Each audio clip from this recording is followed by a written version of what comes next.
তো সবজিটা কিন্তু হয়ে গেছে এখানে, এই যে কত সুন্দর হয়েছে। শুকিয়ে নিলাম ভালো করে, ঠিক আছে। আর এত সুন্দর গন্ধ বেরোচ্ছে, একদম দারুণ হচ্ছে, দারুণ। এই যে কুমড়ো, কলমি শাক, আলু, পাঁচফোড়ন, ব্যাস এটাই দিয়েছি, চিনি লবণ, তাতেই কত সুন্দর স্মেল আসছে।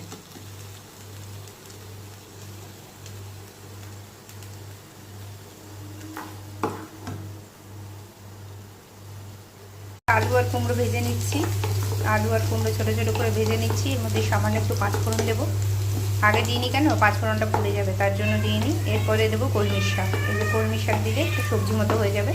এর মধ্যে মাছের তেল দেওয়ার কথা ছিল, মাছের তেল দিলে আবার ওই পেঁয়াজ রসুন এগুলো দিতে হবে। হ্যাঁ, এটা দিয়ে কিন্তু ওদের আঁশটে গন্ধ লাগবে, তার জন্য দিলাম না। আলাদা করে ওটা আলু পেঁয়াজ দিয়ে ভেজে নেবো। কলমির শাক পাতাগুলো শুধু কুচিয়ার মধ্যে দিয়ে দেবো, ব্যাস। কিন্তু সবজিটা হয়ে গেল। কুমড়ো, আলু আর পাঁচফোড়ন আর একটু লবণ চিনি দিয়ে দেবো। আর এই কলমির শাক, কলমির শাকের ডাঁটা কিন্তু বর্ষাকালে খায় না বন্ধুরা, কেন ডাঁটার মধ্যে শামুকের এইসব থাকে, তো ওটা অসুবিধা হয়ে যায়। কলমির শাকটা বর্ষাকালে খুব ভালো হয়, তার জন্য পাতাগুলো খেলেই ভালো।